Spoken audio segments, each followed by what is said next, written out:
bueno, y porque para siempre es su misericordia. Alabado sea el nombre de Dios. Santo es el Señor. Vamos a estar leyendo una porción de la palabra del Señor. Alabado sea el nombre de Dios. Vamos a poner de pie en esta mañana. Alabado sea el nombre de Jesús. Gloria a Cristo Jesús. Y vamos a estar leyendo la palabra en el libro de Juan, su capítulo 4, versos 23 y 24. Dicen así la palabra de Dios, bajo la comunión del Padre, del Hijo y del Espíritu Santo. Mas la hora viene, y ahora es, cuando los verdaderos adoradores adoran al Padre en espíritu y en verdad. Porque también el Padre, tales adoradores buscan que le adoren. Dios es espíritu, y los que le adoran en espíritu y en verdad, es necesario que adoren. Gloria al Señor. Padre, gracias, Señor, por tu santa palabra. Dios mío, en el nombre de tu Hijo amado Jesucristo. Gloria al Señor, aleluya. Santo es el Señor. En esta mañana, alabado sea el nombre de Dios. Vamos a levantar la mano hacia arriba, alabado sea el nombre de Dios. Vamos a cerrar nuestros ojos, alabado sea el nombre de Dios. Y a conectarnos con el cielo, alabado sea el nombre de Dios. Le damos la bienvenida al Espíritu Santo de Dios. Espíritu Santo de Dios. Mira al Espíritu Santo que entre vida a tu vida. Mira al Espíritu Santo que entre a tu vida, porque la bienvenida a tu vida. Alabado sea el nombre de Dios. Espíritu Santo de Dios. Al Señor le damos toda la gloria. Proverbio capítulo 29, verso 18. Y leemos pues la palabra de Dios al nombre del Padre, del Hijo y del Espíritu Santo. Amén. Amén. Sin profecía el pueblo se desenfrena, mas el que guarda la ley es bienaventurado. Demos gracias al Señor por su palabra. Gloria a Dios. Padre, gracias te damos en esta hora en el nombre de Jesús por tu santa palabra que han sido leídas. Pedimos, buen Dios, en este día que conforme a tu misericordia tengas a bien hablar a nuestra vida, dando a entender tu propósito, tu voluntad, Padre, para con tu pueblo, en el nombre de Jesús. Amén. Puedes sentarse. Gloria a Jesús. Alabado sea el nombre del Señor. Gloria a Dios. Muy bien, estaremos hablando en esta primera conferencia bajo el tema la manifestación del anticristo será antes de la venida de Cristo. Amén. Gloria al Señor. Alabado sea el nombre del Señor. Muy bien, amados. La promesa de la segunda venida de nuestro Señor Jesucristo y nuestra reunión con Él es un evento profético el cual se encuentra registrado en la Biblia, la palabra de Dios. Esa promesa es la esperanza bienaventurada en la cual esperamos todos los creyentes en Jesús. Amén. Y aunque la Biblia no nos dice ni el día ni la hora, sin embargo, hay un sinnúmero de señales proféticas, las cuales también se encuentran en la Biblia, que dijo el Señor Jesús, que se encargarán de anunciar el aproximamiento de su inminente retorno. Entonces, aunque nadie sabe ni el día ni la hora, las señales nos advierten acerca del aproximamiento de ese magno evento, alabado sea el Señor, el cual para nosotros los creyentes, alabado sea Dios, es el boom, podríamos decir, gloria a Dios, donde van a culminar todas las cosas, alabado sea el Señor, tal y como están escritos en la palabra del Señor. Amén. Ahora bien, hay un problema. ¿En qué consiste este problema? Que en el pueblo de Dios existen varias corrientes teológicas, las cuales podríamos decir que se contradicen entre sí. acerca de cuándo esto ha de ocurrir. Sí, se dice, por un lado, que primero viene Cristo y después se manifiesta el anticristo. Y por otro lado, también se dice que primero viene el anticristo, gloria al Señor, y que después la venida del Señor. Entonces vamos a estar haciendo un pequeño análisis a la luz de la Biblia, a la voz del Señor, para ver cuál es la posición que la Biblia dice realmente acerca de lo que va a ser este gran acontecimiento, el cual marcará la historia de la humanidad completa. ¿Por qué la historia de la humanidad completa? Porque la venida del Señor para la iglesia representa cuánto alaban a Dios. Amén. Que vamos al encuentro con Él y que se terminan las aflicciones. Amén. Se terminan las dificultades, los problemas, las pruebas y todas esas cosas, las cuales en esta tierra, alabamos al Señor, todos estamos expuestos. Amén. Amén. Pero por otro lado, al mundo impío, esto le dice, alabamos al Señor, que de la misma manera, alabado sea el Señor, que ocurre a la iglesia, gloria a Dios, que representa nuestro encuentro con Jesucristo, al mundo impío le habla que pronto viene su fin. Alabamos a Dios. Amén. Que se le está acabando el asunto aquí abajo. Amén. Y que no hay tiempo que perder. ¿Cuánto están esperando al Señor? Amén. Lo estamos esperando, alabado sea el Señor. Lo estamos esperando, gloria a Dios, aleluya. Así como el vigilante, como el guachimán, como aquella persona de la atalaya, gloria a Dios, que dice que vigila sobre la mañana. Amén. Esperando que llegue el día, alabado sea el Señor, para irse a acostar para su casa. En la madrugada el vigilante guachimán está, hermano, desesperado, mirando el reloj, esperando el momento que amanezca, alabado sea el Señor, para entonces irse a su casa y así poder descansar. ¿Cuánto alaban a Dios que está ahora?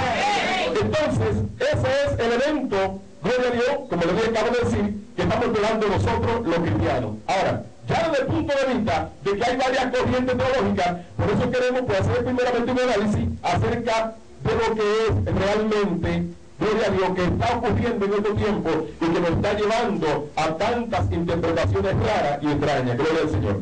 Por ejemplo, en el pasaje que leímos al principio, gloria al Señor, en Proverbio 29:18 dice: sin profecía el pueblo se desenfrena, mas el que guarda la ley es bienaventurado.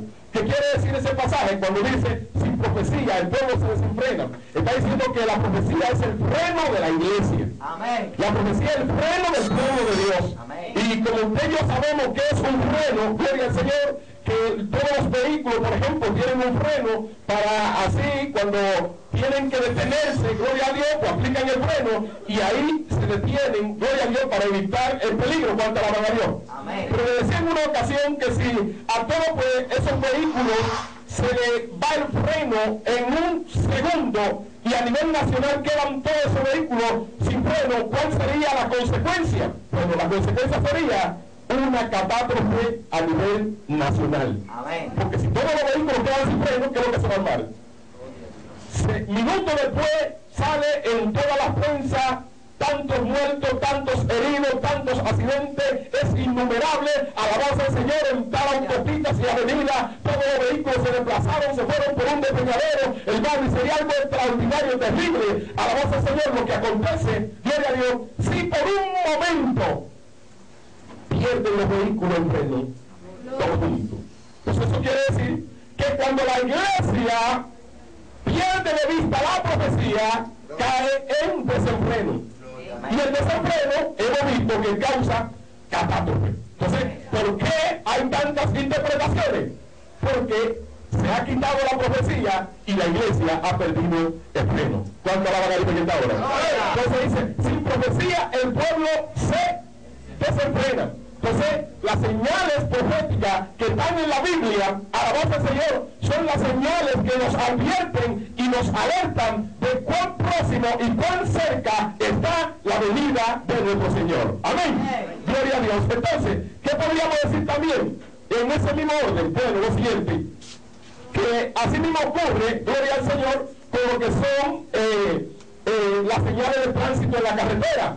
Amén. Fíjense que el freno tiene una función de la carretera, pero todas las autopistas y avenidas nacionales y del mundo, gloria al Señor, cuentan con señales de tránsito, amén, para que el conductor o los conductores, por medio de las señales de tránsito, se den cuenta cuando se aproxima el peligro, cuando hay una curva fuerte, cuando hay un cruce de tren, cuando hay un semáforo, alabado sea el Señor, que nos dice pare o marche, alabado sea Dios. Entonces el conductor, por medio de las señales de tránsito, se va orientando, alabado sea el Señor, para así tener, o más bien, librarse de los peligros que pueden ocurrir en la carretera, ya sea por conocimiento o por falta de conocimiento. Entonces esas señales de tránsito se encargan de advertirle al conductor que se aproxima el peligro. ¿Cuánto la paga el Señor?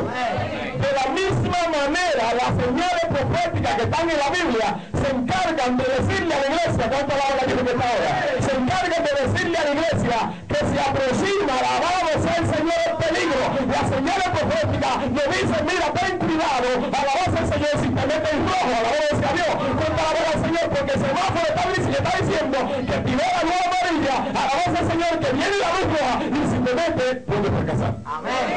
Entonces, de la misma manera que las señales de tránsito se encargan de advertirle al conductor, alabado sea Dios, que se aproxima el peligro, de la misma manera las señales proféticas en la Biblia se encargan de decirle a la iglesia cuáles son los límites, hasta dónde podemos llegar, cuándo hay que detenerse, cuándo hay que reducir la velocidad, alabado sea el Señor, y tomar la medida de lugar, alabado sea Dios, para escapar de a lo mejor un posible accidente o una desgracia que pudiera ocurrir, y a su nombre. Entonces, otra comparación que también podemos hacer es que las señales de tránsito, por ejemplo, también se encargan de advertirle al conductor en la carretera, se encargan de advertirle, gloria al Señor, a la distancia que se encuentra del lugar hacia donde se dirige. Es decir, si una persona se dirige, supongamos, en este caso hacia Yamasá, pues las señales de tránsito le van diciendo Yamasá a 50 kilómetros, Yamasá 30 kilómetros. Y entonces el conductor, mientras más avanza, se va dando cuenta cuán cerca está, cuánto la boca del Señor, de ese lugar donde se dirige, cuánto la boca dice que está ahora. De la misma manera, alabado sea el Señor, las señales proféticas le van diciendo a la iglesia cuán cerca está la venida del Señor, cuán cerca está nuestro encuentro con Él. A su nombre sea la gloria. ¿Por qué decimos que estamos en el tiempo del fin? Porque las señales proféticas nos están diciendo que Cristo viene. ¿Cuánto le dicen a Dios que está ahora? Denle un aplauso al Señor. Gloria a Dios. Ahora bien, la Biblia también dice en 2 de Pedro capítulo 1 verso 19, aquí nos habla de esas señales proféticas y le dice, tenemos también la palabra profética más segura. O sea, ¿qué quiere decir esto? ¿Cuánta profecía hay en el mundo? Que se va a acabar el mundo.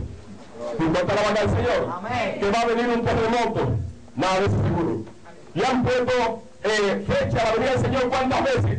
No, nada puede pasar. ¿Por qué? Porque no son seguras. La única palabra profética segura es la que está en la Biblia, que es la palabra de Dios. ¿Cuál palabra da el Señor? A su nombre. Toda la del mundo falla, pero la que está en la Biblia se cumple. A su nombre sea la gloria. 600 años antes de Cristo, dijo el profeta Daniel, que en los últimos tiempos la ciencia se aumentaría. ¿Cuál palabra da el Señor? Eso es seguro, eso no puede fallar. ¿Cuánto le dice la Biblia que está ahora? Entonces, es la palabra profética más segura, sigue siendo, a la cual hacéis bien en estar atentos. ¿Estamos aquí en este día? ¿Cuántos están aquí? ¿Estamos aquí por qué? Porque queremos estar atentos a la palabra profética. Y dice ahí, hacemos bien en estar atentos. Eso no es como hay personas que dicen, no, lo importante es que Cristo murió y resucitó y me salvó. ¿Cuánto la boca dice en esta hora? Eso es importante saberlo. ¿Cuánto la boca Dios? Pero aquí dice que también es importante estar atento a las señales proféticas, porque sin profecía el pueblo se desenfrena. Alabado sea el Señor. ¿Y qué dice la palabra de Dios? Mi pueblo pereció porque le faltó conocimiento. Y ellos tenían su confianza en Dios, pero perecieron. Entonces Dios quiere que su pueblo esté completamente, alabado sea el Señor, actualizado acerca de todo lo que tiene que ver con lo que es la venida de nuestro Señor Jesucristo y nuestra reunión con Él. Dice, sigue diciendo, como una antorcha que alumbra en lugar oscuro. ¿Qué es una antorcha? Es una lámpara. Alabamos al Señor, que encendemos en un lugar oscuro, gloria al Señor, y cuando esa lámpara está encendida, también que todos los ojos se ponen para allá. ¿Ven? ¿Para qué usamos la luz? ¿Para qué usamos la luz? La usamos para ver, gloria al Señor. La usamos para caminar. La usamos, alabamos al Señor, ¿cuánto uso? Para encontrar otras cosas. ¿Qué dice el salmista? Alabamos al Señor. Dice, porque lámpara es a mi pie tu palabra y lumbrera en mi camino. ¿Cuánta alabanza al Señor? Es decir, que la palabra de Dios es lámpara, y que usted y yo como creyente, alabamos al Señor, debemos ir con una linterna que llevamos en la mano, alabamos al Señor para ver el camino por donde vamos. Esa es la palabra de Dios, esa es la palabra profética. A su nombre sea la gloria. Y hacemos bien en estar atentos.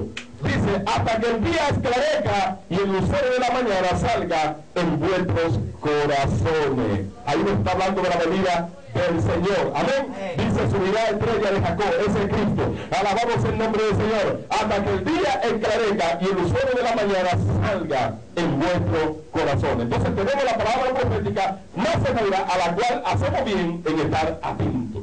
Si no estamos atentos, no hacemos bien. Sigue diciendo, entendiendo primero es, hay un pero, que ninguna profecía de las Escrituras es de interpretación privada. Y ahí es que está el problema. Gloria al Señor. Que cada quien interpreta las Escrituras como mejor le parece. Cada quien hace su propia aplicación. Gloria al nombre del Señor. Y ahí dice claramente que ninguna profecía de las Escrituras es de interpretación privada. Es decir, a veces hay personas que entienden que una profecía de interpretación privada es lo que no dice lo que se enseña en mi iglesia. Y eso no es lo que significa. Hay personas que cuando usted le habla de algo, ellos lo que le van a decir es, no, eso no es así. ¿Pero por qué? Porque en mi iglesia no se enseña así. Y eso no es lo que significa una profecía de interpretación privada. Una profecía de interpretación privada es aquella que no encaja con el texto bíblico, amén, alabanza al Señor, y no encaja con la idea y la intención que el autor cuando escribió tenía en mente para explicarle a ese pueblo. Entonces, profecía de interpretación privada es cuando una persona interpreta conforme a lo que entiende, particularmente aunque choque con la palabra. Oiga, una profecía, repito, de interpretación privada es aquella que dice algo diferente a lo que el autor quiso decir cuando habló. No importa quién sea. Y es su nombre. También sigue diciendo, sino que los santos hombres, dice, porque nunca la profecía fue traída por voluntad humana. Es otro grave problema que hay. Nunca fue traída por voluntad humana. Dice, sino que los santos hombres de Dios hablaron siendo inspirados por el Espíritu Santo. En estos últimos tiempos se está pasando por alto esto y se está obviando que las Escrituras, nunca los hombres que hablaron, los profetas que hablaron por voluntad de ellos. Las profecías no están ahí por voluntad humana. Eso no fue que a alguien se le ocurrió, alabanza al Señor, déjame profetizar, sino que la profecía vinieron por voluntad de Dios. Entonces, ¿a quién Dios se la reveló? A los santos hombres de Dios, alabanza al Señor, era lo que recibían la revelación de Dios. A su nombre sea la gloria. Entonces, lo que implica, gloria al Señor, que para recibir también la interpretación hay que ser el santo y hay que ser de Dios. Eso no es todo lo que quiere interpretar. Hay que ser santo y hay que ser de Dios. Y en otro punto ahí, que dice también, aleluya, que fueron inspirados por el Espíritu Santo. ¿Saben cuál es el autor de las Escrituras? Es el Espíritu Santo. Dios por medio del Espíritu Santo se las reveló a esos santos hombres. Entonces, lo que usted y yo no entendemos ahí, ¿a quién hay que preguntarle? Por ejemplo, si usted está leyendo un libro que alguien escribió por ahí y hay un pasaje que usted no entiende, entonces, ¿qué es lo más correcto? Que lo que usted no entiende, usted llame al autor y le pregunta, mira, yo estoy leyendo tu libro y es muy bueno, pero hay un pasaje en una parte que no entiendo, ¿me puede dar esa explicación? ¿Qué va a hacer el autor? Inmediatamente le va a explicar lo que significa eso que usted no entiende. Entonces, ¿cuál es el autor de la Biblia? El Espíritu Santo. Entonces, por eso dice la palabra de Dios, alabanza al Señor, que Él se encargará, alabanza el nombre de Dios, ¿quién? El Espíritu Santo, de enseñarle todas las cosas que debemos saber, porque Él es el autor. A su nombre sea la gloria. Pero en estos tiempos la interpretación son de oficina y de aire acondicionado. Y la gente que Dios inspiró, ¿dónde era que lo llevaba? A Moisés. Moisés no bajó con palabra a Dios, pero ¿dónde era que estaba? En el monte 40 días. Busque a los hombres de Dios ahora en el monte. ¿Cuánto va a matar el Señor? Búsquelo. De allá bajó con palabra de Dios. Juan la Bautista en el desierto dice que allí vino palabra de Dios a él. Elías bajó del monte con palabra acá. ¿Cuánto palabra del Señor? Y todos los hombres de Dios que en un determinado momento fueron usados con palabra profética y revelación, dice la palabra de Dios que se mantenían en el secreto de Dios, se mantenían en la brecha, la voz del Señor, esperando a ver, gloria a Dios, lo que Dios tenía para decirle. Amén. Entonces, todas esas cosas en estos últimos tiempos se están pasando por alto y se ha sobreentendido, gloria al Señor, que porque una persona, por ejemplo, vaya a un seminario, vaya a un instituto, lo cual no es malo, pues viene con palabra de Dios, lo que trae letra y conocimiento humano. El apóstol Pablo dijo, porque el evangelio predicado por mí no es por intención humana. Amén. Ni por hombre, sino que por revelación de quién, de Jesucristo. ¿Me puede dar cuenta del Señor? También dice el apóstol Pablo, alabado sea el Señor, que nosotros no hemos recibido el Espíritu del mundo, sino el Espíritu de Dios, el cual nos revela y nos hace saber todas las cosas que están en el corazón de Dios. Amén. Entonces, la ausencia del Espíritu Santo, cuando le llamo la ausencia del Espíritu Santo, no estoy hablando de cualquier cosa, porque ahora se habla mucho del Espíritu Santo, pero cuando usted va a la esencia de lo que es el Espíritu Santo de Dios, en un hombre o una mujer, eso hace rato que vale. No todo lo que se mueve es el Espíritu Santo. Y ahora cualquier cosa, esa es la ausencia del Espíritu Santo. Espíritu Santo, cuando la van a decir que está ahora. El Espíritu Santo es santo. Aleluya. Y vive donde hay santidad. ¿Cuánta la van a decir? Y a su nombre. Entonces se está pasando por alto esos principios. Otro punto es, alabanza del Señor, que para interpretar y entender las Escrituras, independientemente de la revelación del Espíritu Santo, Dios quiere que nosotros tengamos un conocimiento, amén, intelectual, es necesario. Amén.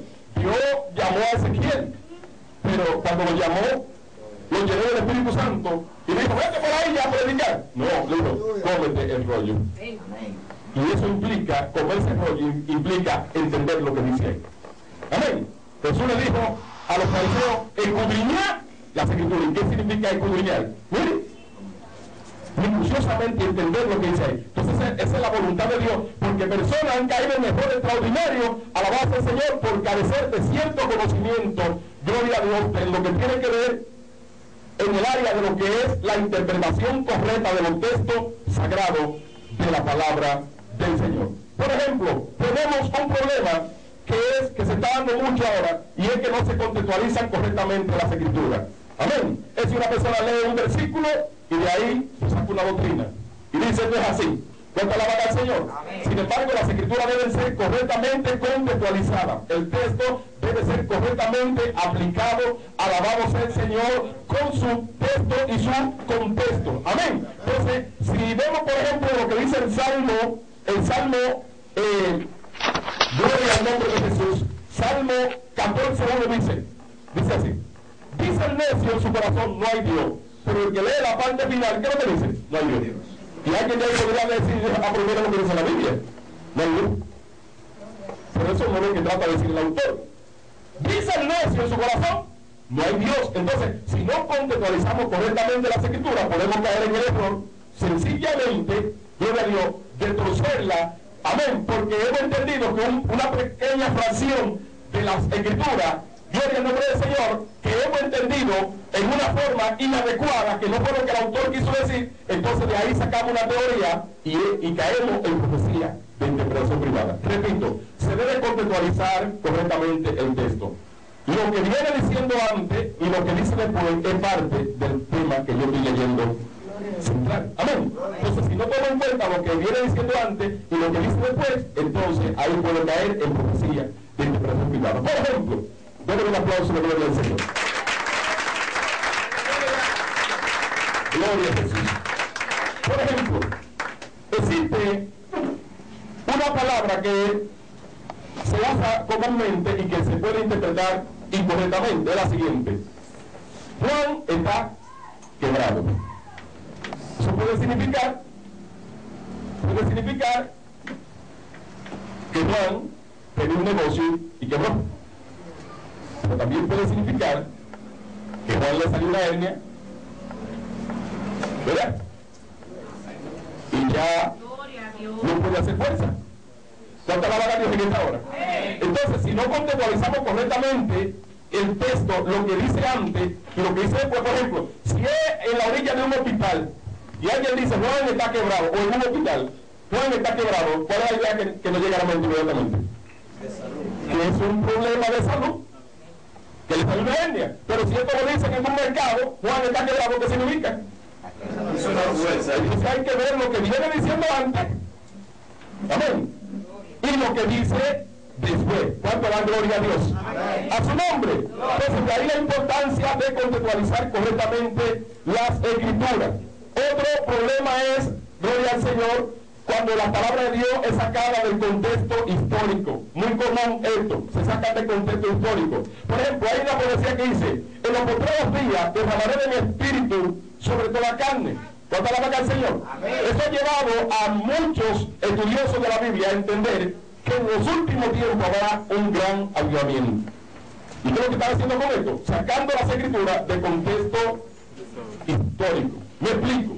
¿Cuánto dan gloria a Dios? Amén. Cuando hablamos de textos sacados, pasajes sacados del contexto histórico, es que esa profecía se cumplió el día de Pentecostés. Y cuando se agarra esa misma escritura para decir que eso se va a cumplir otra vez, ya le estamos sacando del contexto histórico. En el orden cronológico que fueron dichas la profecía, esa tuvo un cumplimiento y se sigue cumpliendo hasta el día de hoy. Pero cuando decimos que en los últimos tiempos que vienen, entonces la sacamos de avivamiento, porque la profecía que está dicha para estos últimos tiempos es otra que no es avivamiento. Continuamos. Gloria al Señor.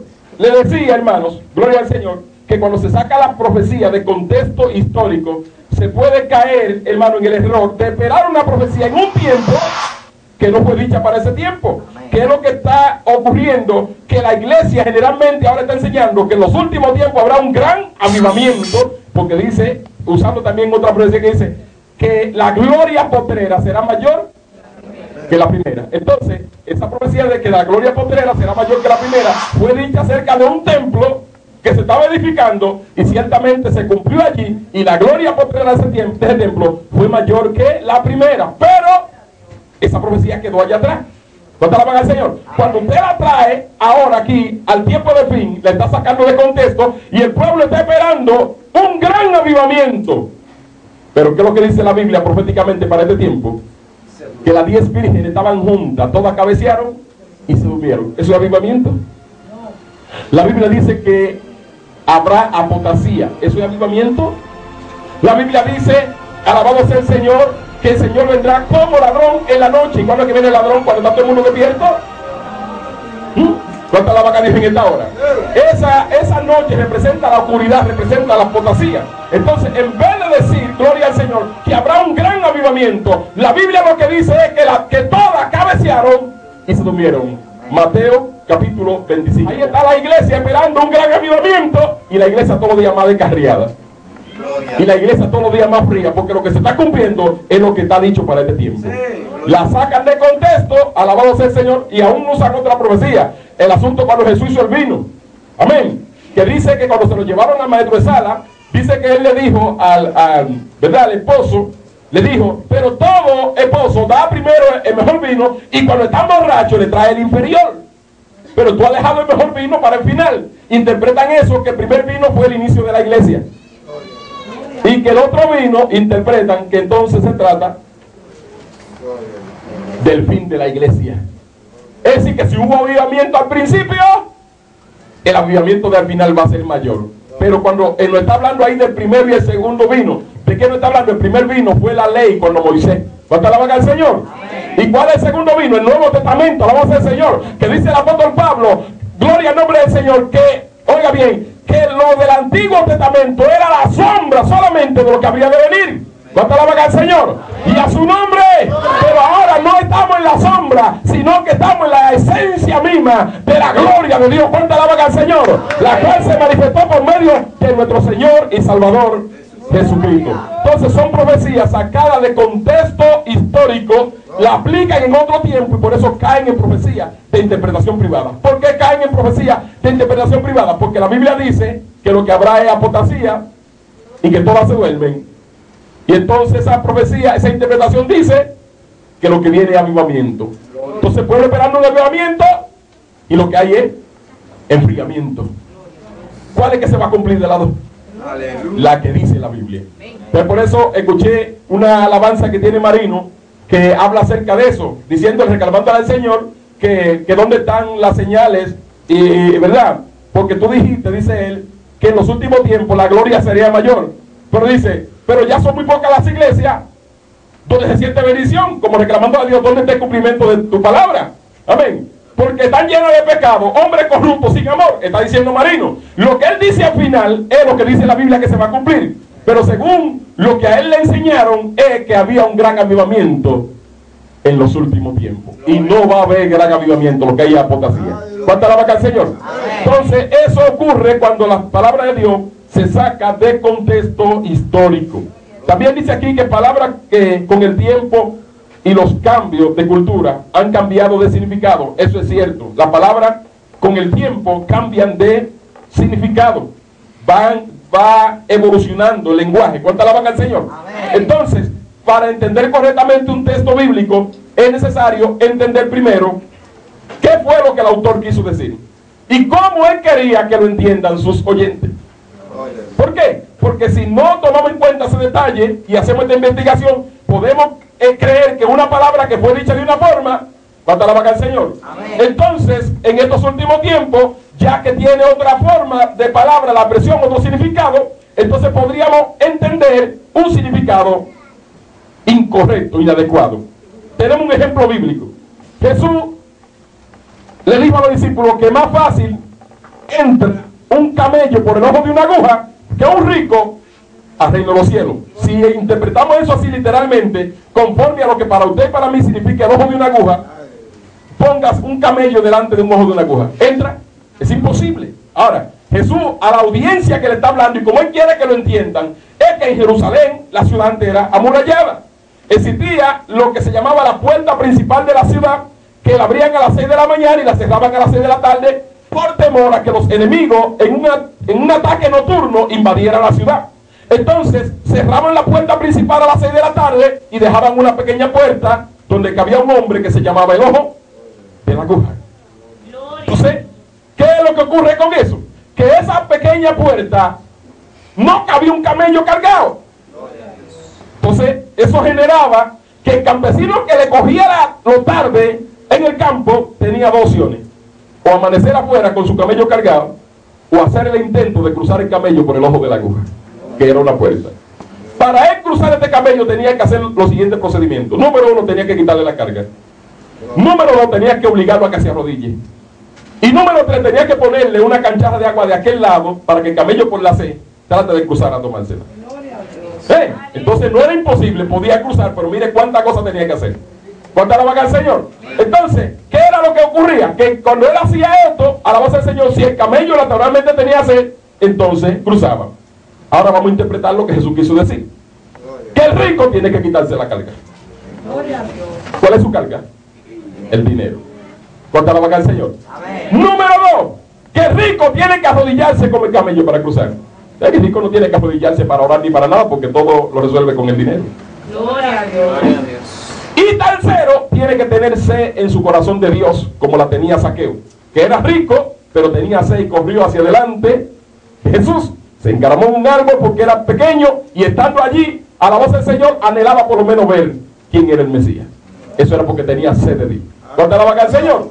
Y en Zaqueo se cumplió todo lo que dice. Ese rico entró. Pero cuando Jesús se para debajo de la luz, dice: Zaqueo, desciende, porque hoy voy para tu casa. Descender significa ¿qué? Arrodillarse. ¿Cuánto alaban al Señor? Cuando Jesús llegó a la casa, ¿qué dice Zaqueo? La mitad de mis bienes daré a los pobres. ¿Qué estaba haciendo con su carga? Se la estaba quitando. Y si a alguien he defraudado, se lo voy a devolver 4 veces lo que les robé. Y los cobradores de impuestos, como eran ladrones. ¿Con cuánto se iba a quedar Zaqueo? Con nada. Se quitó la carga. ¿Cuánto me dicen a Dios en esta hora? Entonces un rico puede entrar al cielo. ¿Cuánto me dicen al Señor? Pero cuando lo sacamos de contexto, sencillamente le decimos a un rico que va por ahí, le decimos: mira, más fácil entra un camello por la agua, le estamos diciendo: no hay salvación para ti. ¿Cuánto alaban a Dios? Entonces esas profecías pueden caer en profecía de interpretación privada porque no hemos contextualizado correctamente el pasaje de las Escrituras. Podemos darle un aplauso a Cristo porque Él se lo merece. Gloria al nombre del Señor. Otro ejemplo que tenemos aquí es que dice, por ejemplo, la palabra pagano. La palabra pagano no ha llegado a nosotros aquí a nuestros días con el significado de adorador de ídolos. Para nosotros pagano significa adorador de ídolos. Sin embargo, esa palabra originalmente en el antiguo imperio romano, año 300, de ahí hacia atrás, de nuestra era, significaba campesino. Aquí es campesino, en Puerto Rico es jíbaro. Pues allá era pagano. Llegaron los campesinos, no se decía campesinos, sino llegaron los paganos, que era sinónimo de campesino. Cuando el cristianismo vino a ser, gloria al Señor, la religión del imperio, entonces el cristianismo invadió primeramente las ciudades, pero los campos remotos del imperio, el cristianismo no llegó inmediatamente. ¿Qué ocurría cuando llegaban entonces los campesinos remotos a las ciudades, a las grandes ciudades? La gente empezó a verlo a ellos como los adoradores de ídolos porque todavía no conocían de Cristo. Entonces ahí la palabra fue evolucionando y vino a ser la misma palabra que era sinónimo de campesino, es decir, agricultor, hombre del campo, vino a ser sinónimo de adoradores de ídolos, porque cuando venían los campesinos, amén, los habitantes de la ciudad veían que llegaron ¿quiénes? Los adoradores de ídolos. La palabra evolucionó y tuvo un cambio. Entonces, por ejemplo, si a nosotros nos toca leer un libro que fue escrito antes del año 300 después de Cristo, por ejemplo, y encontramos en ese libro la palabra pagano, ¿qué significaría para nosotros en el siglo XXI? Adorador de ídolos. Pero el que escribió el libro, para él, ¿qué significaba? Campesino. Entonces, ¿vamos a interpretar correctamente lo que quiso decir el autor? No lo podemos entender correctamente. ¿Cuánto alaban a Dios? Entonces, por eso es necesario contextualizar correctamente las Escrituras. Número uno. En segundo lugar, entender el contexto histórico, así, hacer la aplicación histórica correspondiente en el orden que fue dicha la profecía para su cumplimiento. Bendito sea el Señor. En tercer lugar, podríamos decir que cuando gloria al nombre del Señor, el último ejemplo, gloria a Dios, es que si la sacamos la Escritura, gloria a Dios, o si no aplicamos, más bien, gloria a Dios, si no aplicamos la parte de que la palabra puede evolucionar con el tiempo y cambiar de significado, entonces sencillamente no vamos a entender correctamente lo que dice. Dios quiere que nosotros entendamos correctamente las Escrituras. Amén. Tenemos 2000 años de historia de diferencia, amén, entre nosotros y la gente a los cuales Jesús le habló. ¿Sabe cuántas veces han cambiado la palabra? Entonces es necesario contextualizar y entender correctamente el texto sagrado. Y a su nombre. Gloria. En otro lugar tenemos, por ejemplo, personas que tuercen las Escrituras. Amén. Las tuercen y caen en profecía de interpretación privada. Algunos la tuercen conscientemente. Los que la tuercen conscientemente, oiga, eso está muy de moda ahora. Porque todo el que pertenece a una religión defiende la doctrina de su religión, aunque no sea así, aunque la Biblia diga otra cosa. Entonces, el primer autor que hizo eso fue Satanás cuando vino donde Jesús. Primero lo hizo en el huerto del Edén, y después cuando vino donde Jesús y le dijo a Jesús: lánzate de aquí porque Cristo está. A sus ángeles le mandará para que tus pies no tropiecen en piedra. Está citando las Escrituras, pero le está citando, amén, torciéndola para sacar un fin.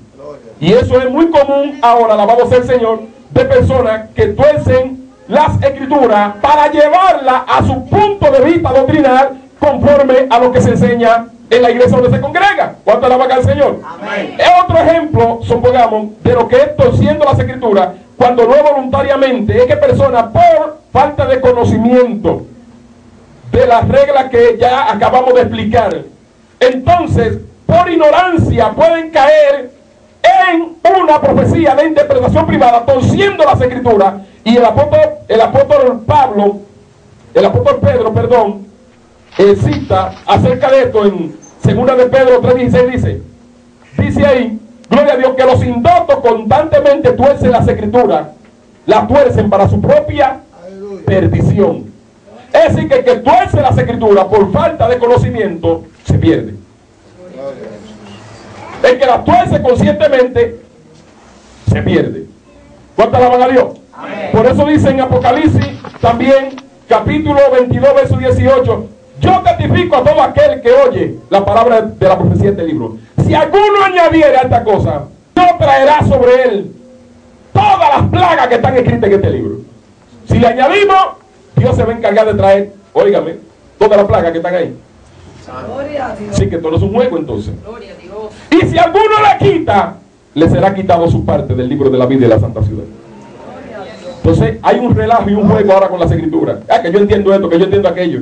Y eso ha surgido a raíz de una teoría que surgió a principios del siglo XX, en la cual eso inició en el mundo, pero todo lo que empieza en el mundo termina en la iglesia. Que lo importante no es lo que el autor quiso decir, sino lo que usted entienda. Esa teoría dice. Entonces, en base a eso fue lo que tú entendiste, pero eso es lo que significa para ti, eso es lo que significa. Es una teoría del mundo, pero ahora está en la iglesia. Que lo importante no es lo que el autor quiso decir, sino lo que tú entiendas.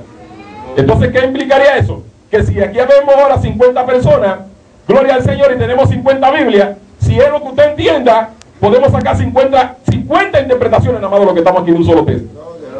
Porque es lo que, si es lo que usted entienda. Entonces, no es lo que usted entienda ni lo que yo entienda, sino lo que el autor quiso decir. ¿Cómo se llama el autor? El autor es Dios y la revela por medio de su Espíritu Santo. ¿Cuánto alaban al Señor?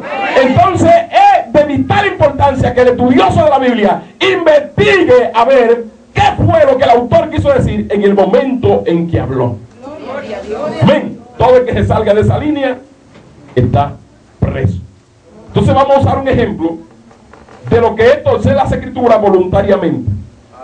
Personas y religiones que la tuercen voluntariamente, porque ellos quieren defender una postura que ellos tienen, y entonces hacen un esfuerzo extraordinario por mantener eso, y tuercen el texto bíblico como hizo Satanás para llevarlo a donde ellos quieren.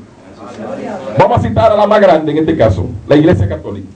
Hay una doctrina en la Iglesia Católica que dice, por ejemplo, que María es siempre virgen. Eso es una mentira. Miren lo que dice la Biblia. Hablando de José, pero no la conoció, eso está en Mateo 1:25, pero no la conoció hasta que dio a luz a su hijo primogénito y le puso por nombre Jesús. Es decir, que José no conoció a María. ¿Y qué significa eso? Que no sabía quién era y tenían amores. Está hablando de una relación marital. No había pasado eso. No la conoció hasta que dio a luz su primer hijo. Eso quiere decir entonces que hubo un después. ¿Cuánto alaban al Señor? Y en su nombre.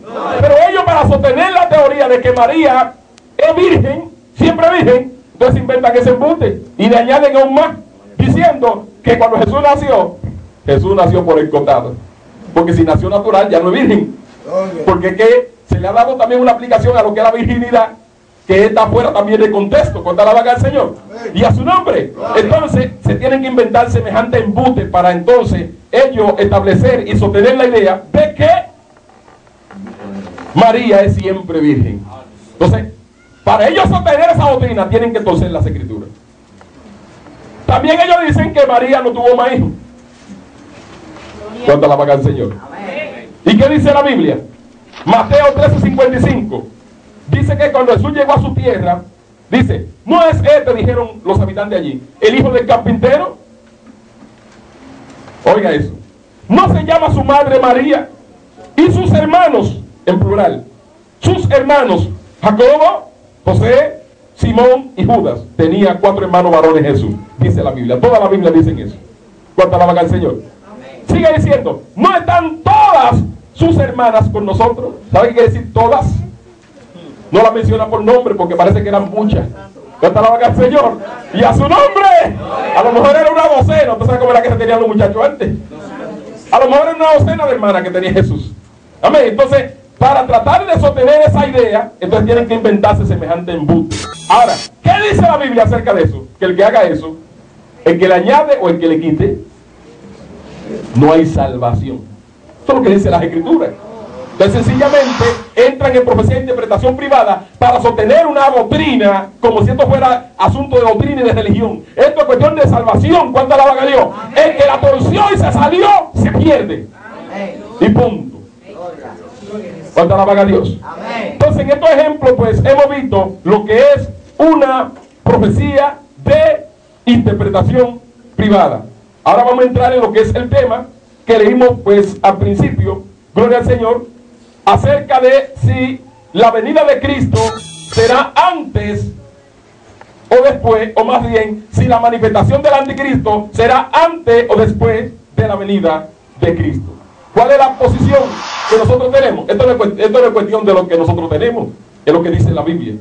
¿Qué dice la Biblia acerca de eso? Segunda Tesalonicenses capítulo 2, verso 1 dice: pero con respecto a la venida de nuestro Señor Jesucristo, ¿cuándo lo esperan? Amén. Y nuestra reunión con Él, os rogamos, hermanos, que no os dejéis mover fácilmente de vuestro modo de pensar, ni os conturbéis, ni por espíritu, ni por palabra, ni por carta, como si fuera nuestra, en el sentido de que el día del Señor está cerca. ¿Sabe qué está diciendo Pablo ahí? Acerca de la venida de nuestro Señor Jesucristo y de la reunión con Él, no se dejen mover fácilmente. ¿Por qué Pablo dice eso? Porque ¿quién doctrinó a los tesalonicenses? Pablo. Dice, no se dejen mover ni por espíritu, aunque vengan danzando, hablando en lengua y llenos santo, supuestamente. Si le dice lo contrario a lo que va a establecer, no viene de Dios. Ni por palabra. Alguien que venga diciendo, esto dice el Señor, si es contrario a lo que está ahí, no se lo crea, es un embustero, mentiroso. ¿Cuánto alaban al Señor? Amén. Ni por carta. Eso de que escribió un libro y que el libro, el doctor fulano, y que lo escribió y que se yo qué, que porque es un reverendo, por eso hay que creerlo. Si es contrario a lo que dice la Biblia, no importa que lo haya escrito el Papa, la Papa o por ahí. ¿Cuánto alaban al Señor? Si no es conforme a lo que está en la Biblia, no se lo cree. Y a su nombre dice, versículo 3 dice: nadie os engañe de ninguna manera. Oiga de qué está hablando el apóstol Pablo. Si vienen con todos esos cuentos, son engañadores. Dice, porque no vendrá. ¿De quién es que está hablando? De Cristo. Observe a ver si la sacamos de contexto. Está hablando de la venida de Cristo y nuestra reunión con Él. Dice, porque no vendrá Cristo sin que antes venga la apostasía y se manifieste el hombre de pecado, el hijo de perdición. Entonces ahí está estableciendo que Cristo no vendrá sin que antes venga la apostasía. Entonces, ¿qué es lo que se ha entendido en estos últimos tiempos? Que ni la apostasía ni el anticristo se manifiestan con la iglesia aquí. Y ahí dice que sí. El apóstol Pablo dice, no, nadie os engañe en ninguna manera. En otras palabras está diciendo el apóstol Pablo, todo el que le diga lo contrario es un engañador.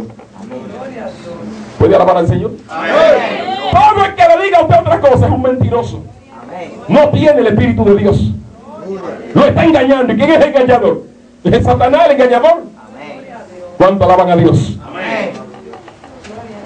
Porque no vendrá sin que antes venga la apostasía y se manifieste el hombre de pecado. Necesitamos hacer un estudio profundo acerca de eso para entenderlo. No, eso está claro.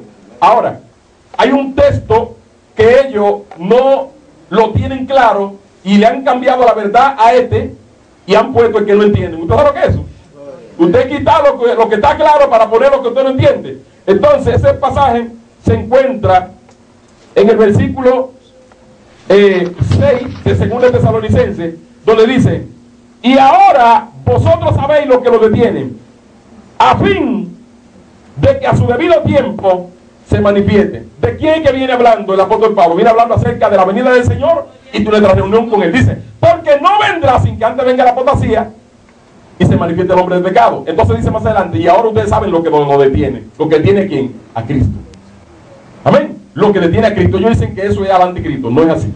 Viene hablando, el texto viene hablando de la venida de Cristo. Y él dice, no vendrá sin que antes venga la apostasía y se manifieste el hombre del pecado. Entonces dice, ahora ustedes saben qué es lo que detiene la venida del Señor, que tiene que cumplirse eso primero. ¿Puede alabar al Señor? Amén. Y a su nombre. Entonces han quitado el pasaje que está claro y han puesto el que no entiende. Entonces ellos dicen que lo que detiene ahí que se manifieste, según ellos el anticristo, es que la iglesia está aquí. Pero ahí no dice que la iglesia. Léalo para que usted vea si dice que la iglesia. Entonces eso es profecía de interpretación privada. Porque no dice que era iglesia, entonces ellos dicen ¿Qué es lo que lo detiene? La iglesia. Pero ahí no dice que es la iglesia. Eso se lo han inventado ellos. Texto atrás dice que Cristo no ha venido porque Él no vendrá sin que antes venga la apostasía y se manifieste el hombre de pecado. Entonces, hay un sancocho de todo el tamaño que han hecho ahí, alabado sea el Señor. Entonces, eso es lo que detiene la venida del Señor, es que primero viene la apostasía y se manifiesta el hombre de pecado. La iglesia está llena de apostasía y los pastores están diciendo que eso no es apostasía porque eso no va a pasar con la iglesia aquí. Que la iglesia que va a apostatar es la que se quede. Y las iglesias llenas de apostasía, llenas de apostasía. Hay apostasía en todo el sentido de la palabra. Ya la apostasía está haciendo su entrada. No está en su máxima expresión. Porque dice en el libro del profeta Daniel, dice, y cuando los transgresores lleguen al colmo, se levantará entonces un rey altivo. Los transgresores que van a llegar al colmo es la iglesia y el rey altivo es el anticristo. Entonces, dice también más adelante, gloria al Señor, que con la muchedumbre de las abominaciones, entonces vendrá el desolador, que es el anticristo. Muchedumbre de abominaciones es apostasía. Y vendrá el desolador, la abominación desoladora es el anticristo. Jesús citó esto en Mateo 24, 15, por ahí más o menos. Cuando vean la abominación desoladora, es el desolador, el anticristo. ¿Cuánto alaban al Señor? Amén. Y a su nombre. ¿Estamos comprendiendo? Entonces fíjese que lo sacan de contexto y le hacen una aplicación inadecuada al texto sagrado, y entonces eso es lo que ha llevado al pueblo a corromperse. Porque si no hay apostasía para la iglesia, entonces ahí están todos los pastores abriéndole luz verde a toda la iglesia, y todo eso que no es nada, y nada hay nada ahora, hermano. Nada ahora hay nada, porque se está cumpliendo lo que dice la Biblia. Ahora eso es un misterio. ¿Sabe por qué Dios está permitiendo eso? ¿Por qué? Porque si la iglesia cree que primero viene la apostasía del anticristo, ¿qué pastor no va a revisar su freno? A ver cómo está.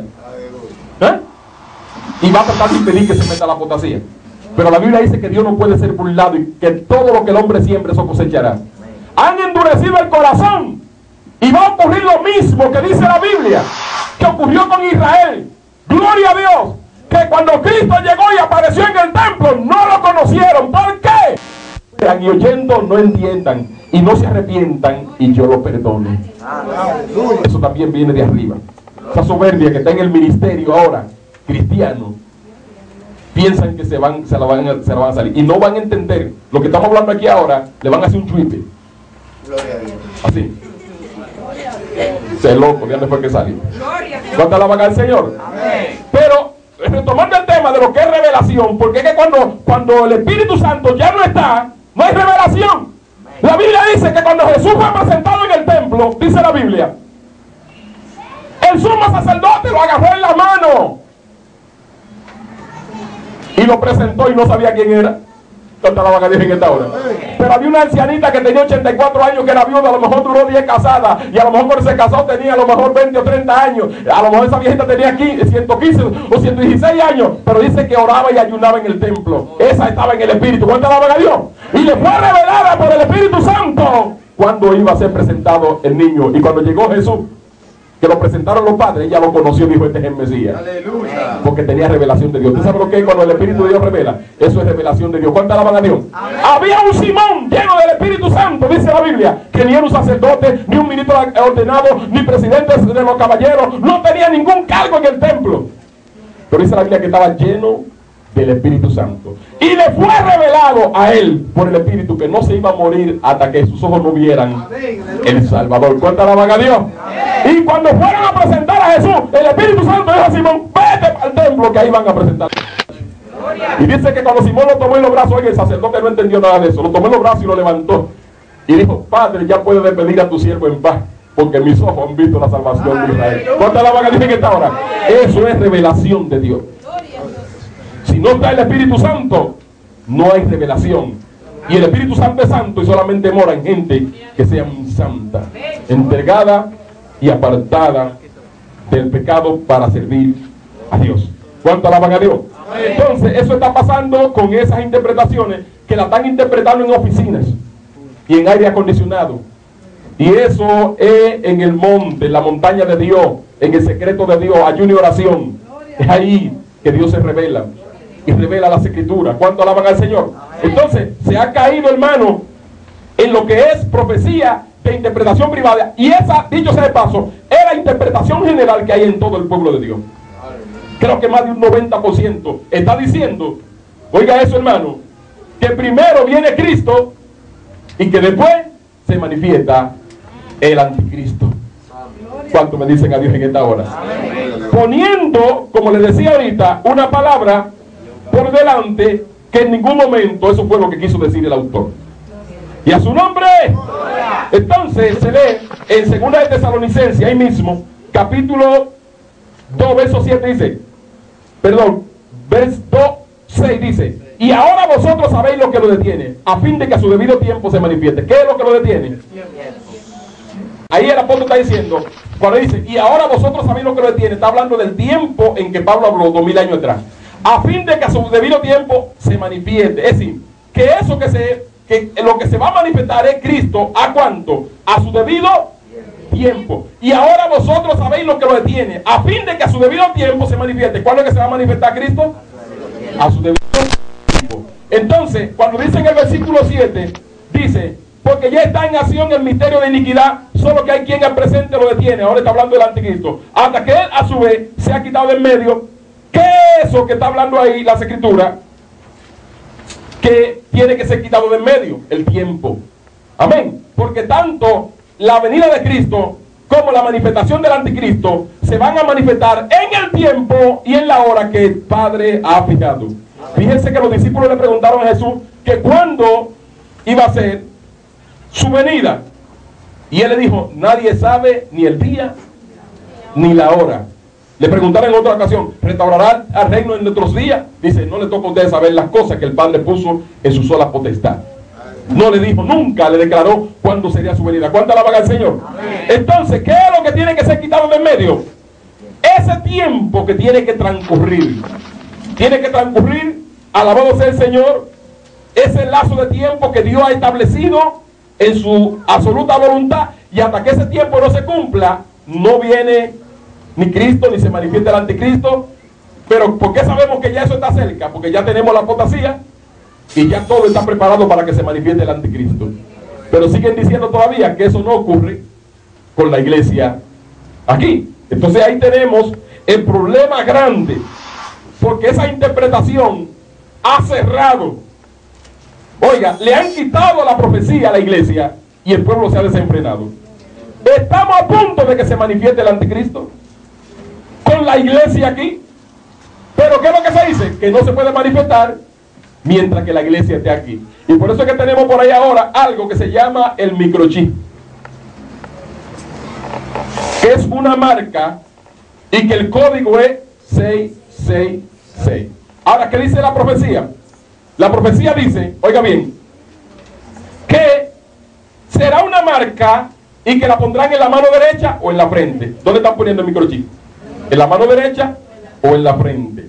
Dice que se la pondrán a grandes y pequeños, ricos y pobres, esclavos y libres. ¿A quiénes que se lo están poniendo? A todo en general. ¿Y a su nombre? Gloria. Dice también, y aquí hay sabiduría, es decir, que es un misterio. Porque antes se decía que eran 3 números grandes, 666. No, es un misterio. Por eso dice, para la mente que tenga sabiduría, cuenta el número de la bestia. ¿Por qué habla de sabiduría? Porque no va a ser un número visible. ¿Y el número del chi es visible? No es visible. Es un código. Y está ahí. Cuenta el número, pues es el número de hombre. Ahora, lo fuerte del caso es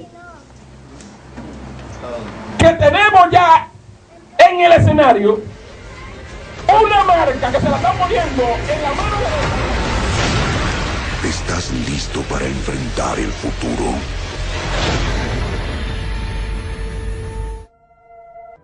Se informó una nueva ley que entrará en vigencia en el 2013, el presidente Obama aprobó la implantación de un chip obligatorio, que entrará en vigencia el próximo año.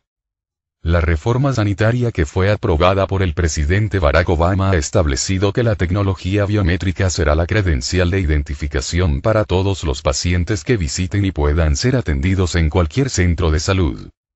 Según informes del gobierno de los Estados Unidos, esta ley entrará en vigor a partir de marzo o abril del año 2013.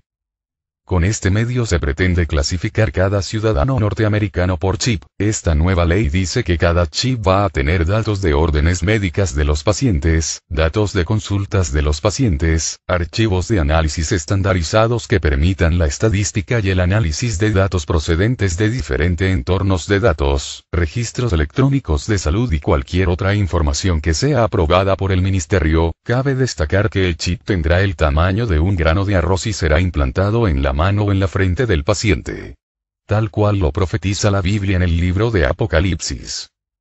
Este nuevo chip pretende ser implantado primeramente con propósitos de salud y para facilitar el no llevar documentos al hospital cada vez que eres atendido, pero con el tiempo se piensa utilizar para diferentes medios como para pagar todo lo que compras, sustituyendo de esta manera el papel moneda y las tarjetas de crédito, y así cuando se popularice este chip a nivel mundial poder crear una moneda única a nivel mundial, aparte que en el chip quedará registrado todo lo que compras y cada cuánto tiempo lo compras, cada vez que pagas en los restaurantes y qué comida fue la que pediste y hasta cada vez que viajas en transporte público y qué ruta fue la que tomaste, convirtiéndonos todos en marionetas del gobierno sin derecho a una privacidad.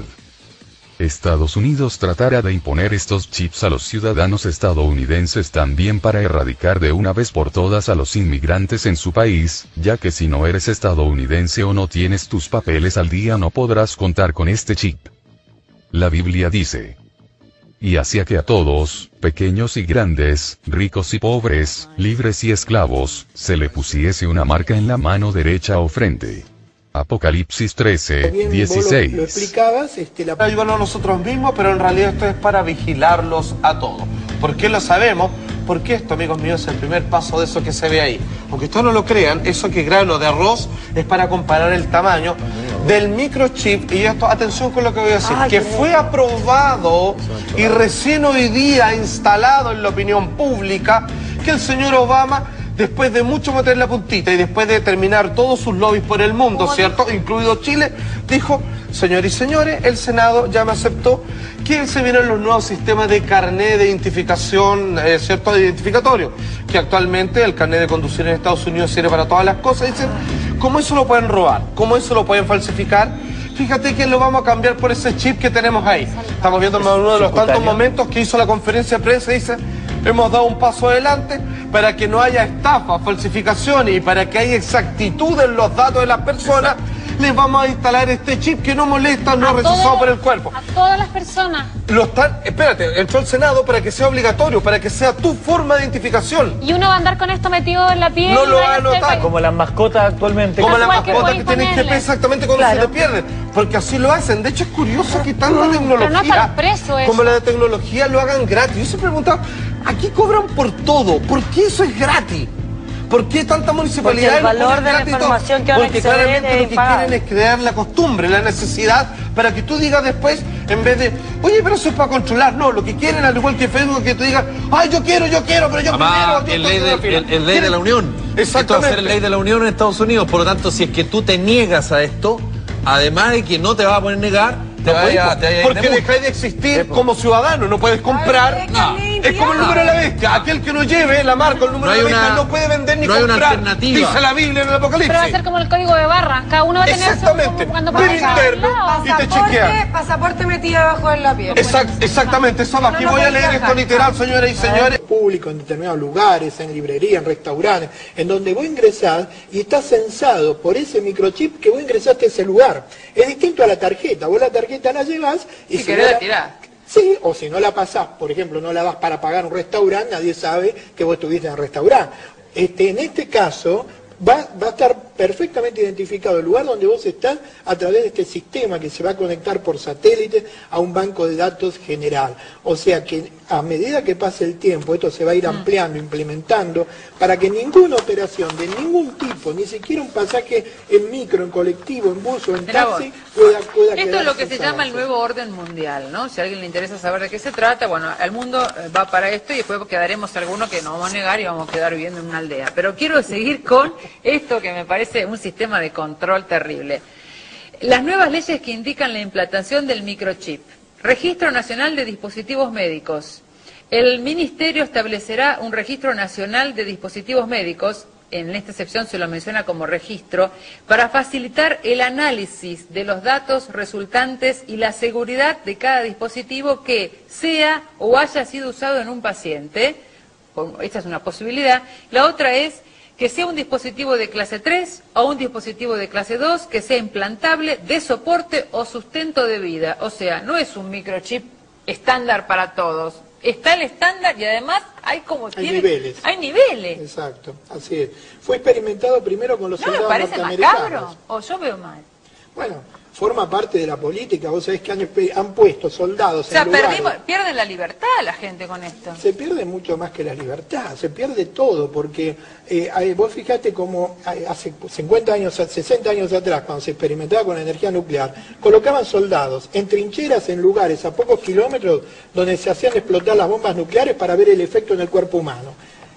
Se han colocado soldados en lugares donde se sabía que la radiación electromagnética generaba enfermedades terminales, y en la primera guerra del Golfo murieron miles de soldados norteamericanos producto de la radiación en esos lugares que eran para captación de misiles del enemigo. Ahora todo eso se ha ido modificando, se han resguardado la salud de los soldados, se ha experimentado estos microchips. Primero, en vez de pagarles, se les daban estos chips que se descontaban en lugares donde ellos tenían acceso. Era todo experimental. Bueno, quiero seguir ampliando esto, que es una reiteración, pero me parece que la conciencia se fija por reiteración. Para los que quieran más información, se meten en internet, microchip obligatorio en Estados Unidos para el año 2013. Y esto forma parte de la reforma sanitaria del Estado. O sea, los genios que hacen políticas para conducir los destinos de la gente, dice, bueno, ¿cómo podemos reformar el sistema de salud? A ver, ¿qué podemos hacer para vivir mejor? Bueno, esta reforma sanitaria fue aprobada por Barack Obama y ha establecido que dentro de unos 3 años la tecnología biométrica será la credencial de identificación, en principio, para pacientes que visiten y puedan ser atendidos en un centro de salud. Obviamente somos todos ratones de laboratorio, van a probar por ahí, después lo van a aplicar para comprar, para vender, para no.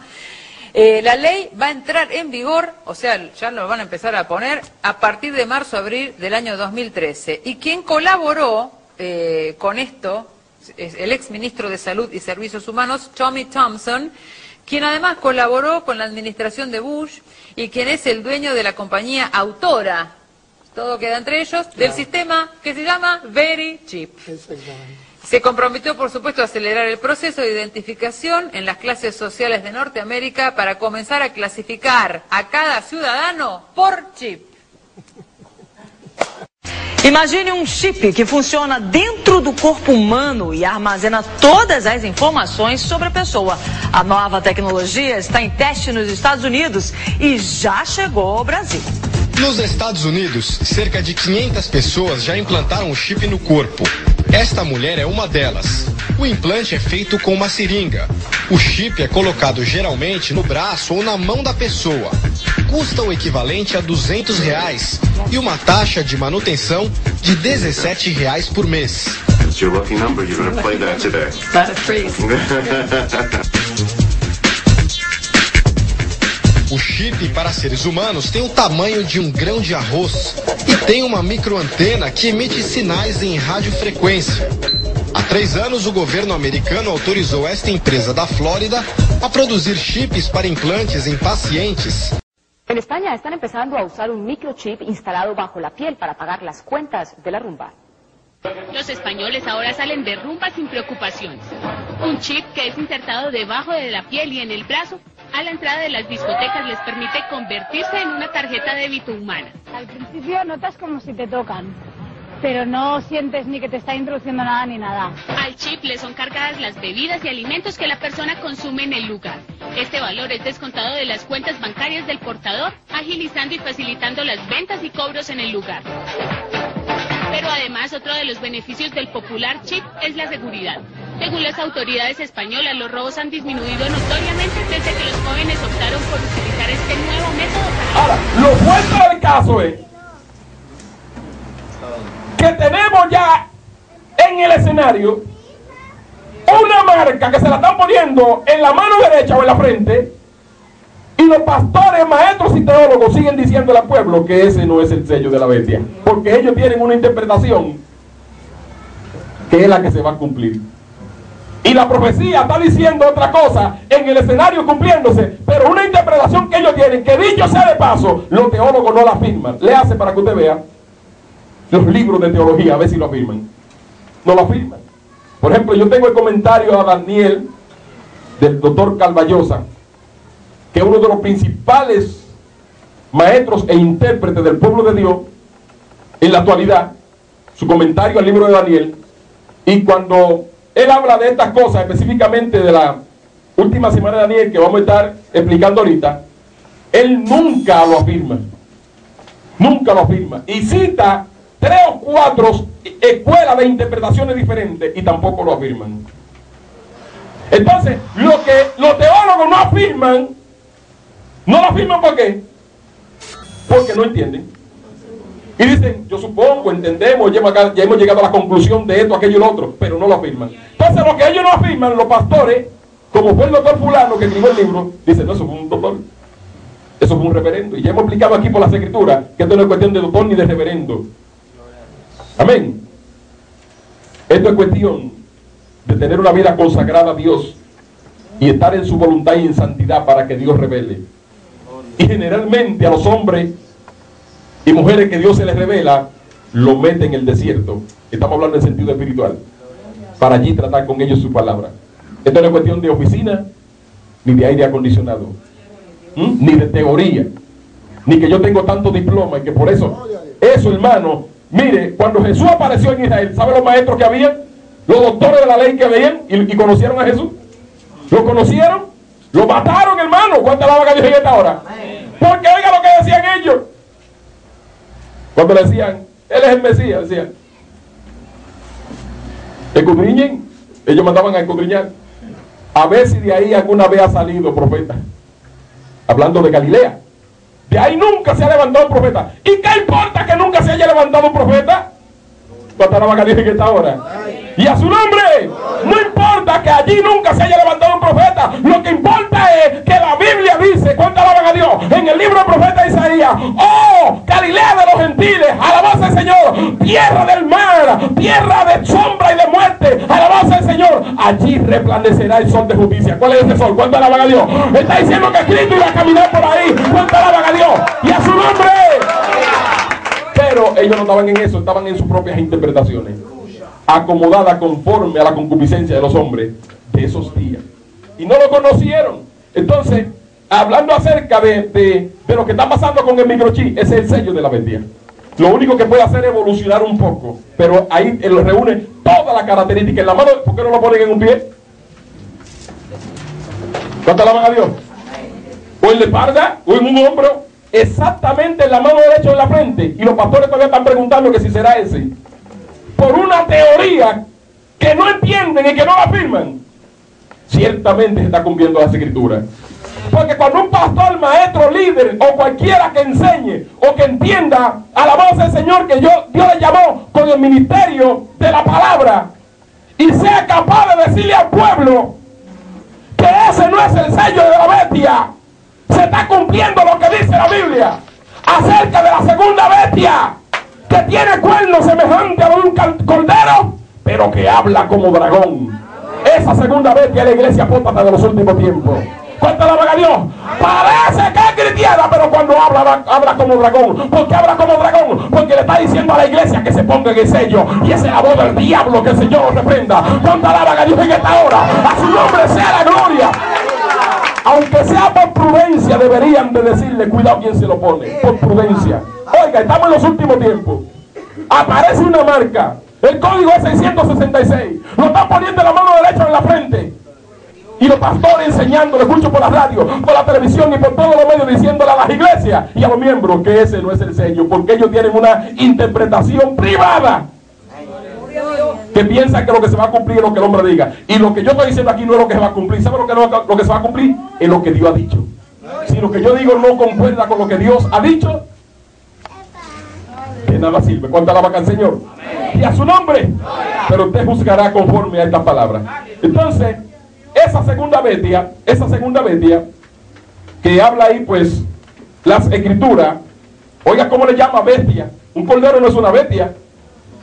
¿Por qué le llama bestia? Porque un cordero es un animal manso. Sencillo. Y la palabra bestia habla de bestialidad, ¿verdad? De un animal salvaje, ¿verdad? Feroz. Entonces, es una bestia igual que la primera, pero tiene los dos cuernos semejantes a un cordero. Dicha sea de paso, los dos cuernos lo que representa es la unión de la iglesia católica y protestante. Ambas unidas en una sola cabeza, en unidad de pensamiento. ¿Dónde que se piensa? En la cabeza. ¿Cuánta la vaca del Señor? Hice esa seña, pero quiero corregir, porque hay un montón de señas ahora que todas son satánicas y que la está usando el pueblo de Dios. Hice esa seña para referirme a lo que es la cabeza con los dos cuernos. Dos cuernos, pero aquí en la mente que está el pensamiento. Es decir, que están unidas en un mismo pensamiento. No es que se van a unir para hacer una sola iglesia con un solo gobierno, sino que van a reunirse con una unidad de pensamiento y con un solo propósito. ¿Cuántas alaban al Señor? Y esa segunda bestia dice que hace las mismas señales y ejerce la misma autoridad de la primera bestia. ¿Y quién le dio la autoridad a la primera bestia? Dice ahí en Apocalipsis que quien le dio la autoridad a la primera bestia fue el dragón. Y la segunda bestia, que es la iglesia apóstata, ¿con qué autoridad viene? Con la autoridad del dragón. Y dice que hace milagros, señales y prodigios. ¿Pero con la autoridad de quién? Del dragón. Es decir, que esa iglesia va a hacer muchas señales en estos últimos tiempos. Pero no va a estar ahí Dios. Entonces hay personas que cuando lean lo que dice la Biblia, dijo Nicodemo a Jesús, sabemos que ha venido de Dios, porque nadie puede hacer las cosas que tú haces si Dios no está con él. Hay gente que va a decir, pero mira, si Dios no estuviera con ese hombre ahí que dicen que es el anticristo, no pudiera hacer milagros. Si Dios no estuviera con esos religiosos, no pudieran hacer milagros. Pero hay que tomar las cosas desde el punto de vista que fueron dichas. Eso no lo dijo Jesús, lo dijo Nicodemo. Y Nicodemo, ¿cómo estaba? En tinieblas. ¿Cómo vino Jesús? De noche. Estaba descarriado. Jesús le contestó, dijo, de cierto os digo que tú no puedes ver el reino de Dios si no naces de nuevo. Es decir, que ¿cómo estaba Nicodemo? Entonces esa palabra salió de la boca de Nicodemo, no de la boca de Jesús. Entonces cuando tomen esa palabra, que nadie puede hacer la obra que tú haces si Dios está con él, ahí mismo van a quedar presos y muerden el anzuelo. Ese hombre tiene que venir de Dios, van a decir. Un hombre de paz. Él dice que será un falso Cristo. Hará milagros como Cristo. Sanará a los enfermos. Va a venir a resolver los problemas mundiales. Entonces la iglesia señalándolo y diciéndole a esa iglesia apóstata, diciendo, ese es el Mesías. ¿Qué le parece? ¿Puede bendecir al Señor? Amén. Ese es el Mesías. Y hay una profecía que se encuentra en Zacarías capítulo 5, verso 5 en adelante, donde habla de la mujer y el efa. Y ahí dice la palabra de Dios, gloria al Señor, que el ángel le muestra al profeta un efa y una mujer sentada en medio del efa. Y entonces echaron la iniquidad dentro del efa y pusieron una tapa de plomo encima de la boca del efa, y vinieron dos mujeres con alas volando y tomaron el efa y lo levantaron entre el cielo y la tierra. ¿Qué significa eso? El efa con la iniquidad dentro representa el reino del anticristo. Las dos mujeres con las dos alas que levantan el efa entre el cielo y la tierra, es lo mismo que dice Apocalipsis capítulo 13 de la segunda bestia, que mandan, esas dos mujeres, los dos cuernos, mandan al mundo entero a que adoren a la primera bestia. Es decir, que el papel de la iglesia apóstata va a ser presentar al anticristo como a Cristo. Ese es el papel. Entonces lo suben entre el cielo y la tierra. ¿Por qué dice que traen viento en sus alas? Esta mujer, esto habla de poder y de autoridad. ¿Pero qué poder? Cuando vino el Espíritu Santo, dice que sopló como un viento recio.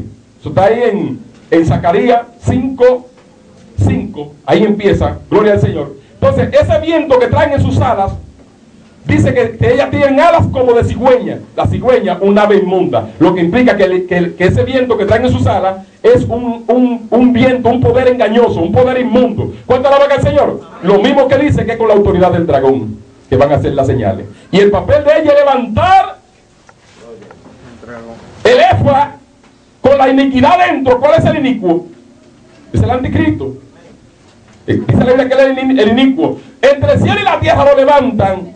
Y entonces lo llevan para que le sea edificada casa en tierra de Sinar. ¿Qué es tierra de Sinar? Es la llanura de lo que es la antigua Mesopotamia. Amén. En Medio Oriente. Y donde geográficamente la Biblia ubica que tuvo el huerto del Edén. Donde fue la ciudad de Babilonia, Se edificó la torre de Babel allí y el actual Irak. Ahora, cuando dice que le he llevado a tierra de Sinar, que es Mesopotamia, ¿qué está diciendo? Que lo lleva al huerto del Edén, lo lleva al principio. ¿Cuánto alaban al Señor? Es decir, que se repita la historia de lo que pasó en el huerto del Edén, pero al fin de los tiempos, la rebelión del hombre en contra de Dios. Ahora, fíjense bien, si dice que le lleva, oigan bien, que le lleva a tierra de Sinar, reitero, que es la antigua Mesopotamia, gloria al Señor, y que allí se edificó la torre de Babel, allí estuvo el huerto del Edén, y allí estuvo la ciudad de Babilonia y el actual Irak. Entonces, ya no está hablando de que ellos la van a llevar a huerto del Edén ni a Mesopotamia. No está hablando ahora en sentido espiritual. No está hablando de un huerto del Edén espiritual, o de una Babel espiritual, o de una Babilonia espiritual. Entonces, ¿cuál es esa Babilonia espiritual? Es la que dice en Apocalipsis capítulo 17, alabanza al Señor, una mujer montada sobre una bestia que tiene 7 cabezas y 10 cuernos, que es la iglesia apóstata. ¿Cuánto alaban al Señor? Entonces, esa Babilonia donde le edificar la casa, ¿a quién? Al anticristo, el tercer templo.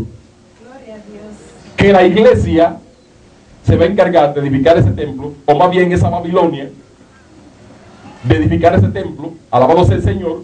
¿Para qué? Para que allí se siente, para poner al anticristo sobre su base, que es lo que dice el apóstol Pablo, el cual se sentará en el templo de Dios haciéndose pasar por Dios.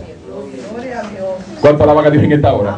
Se va a sentar allí. Entonces, esa Babilonia, que esas dos mujeres llevan el Efa hacia ese lugar, es la Babilonia la grande de Apocalipsis capítulo 17.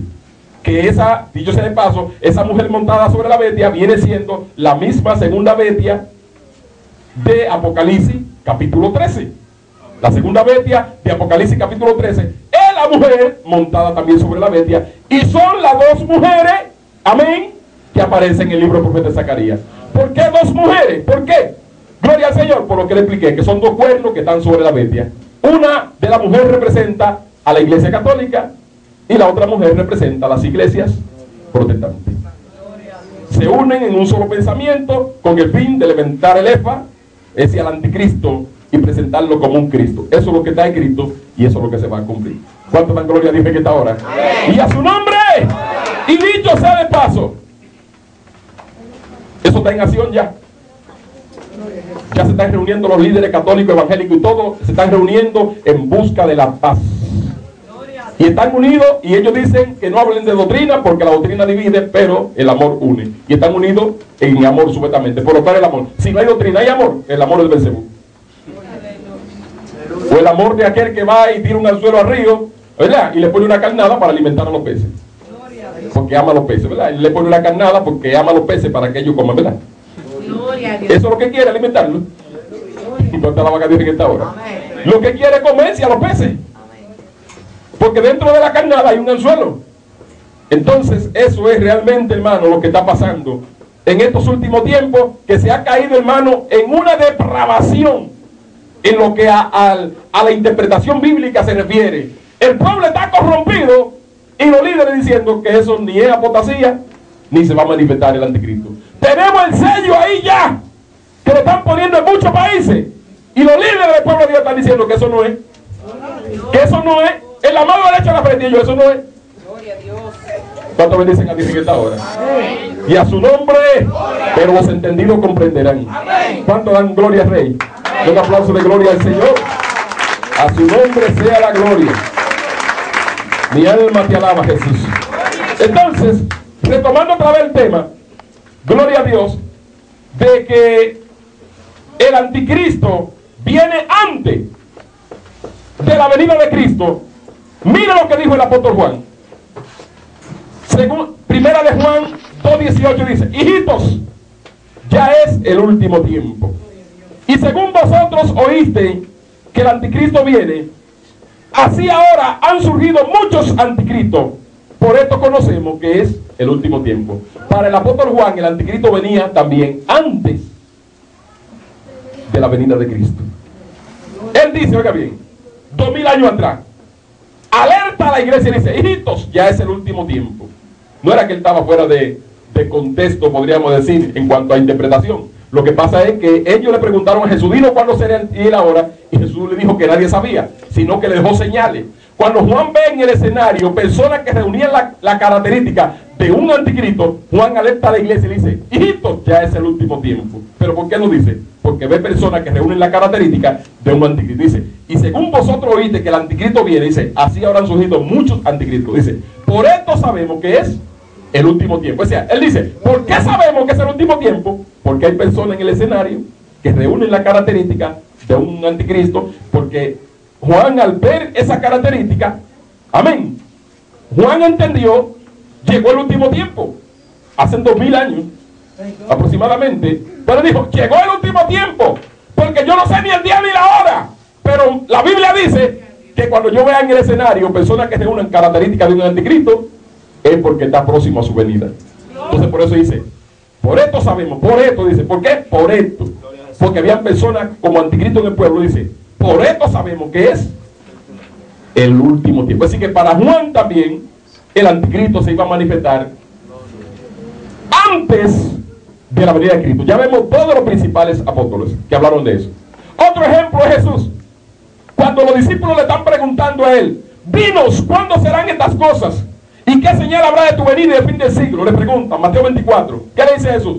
Empieza hablando ahí cronológicamente de las cosas que tienen que acontecer antes de su venida. Y aunque le dicen, nadie sabe ni el día ni la hora, pero le dejó señales, como le dije al principio. Amén.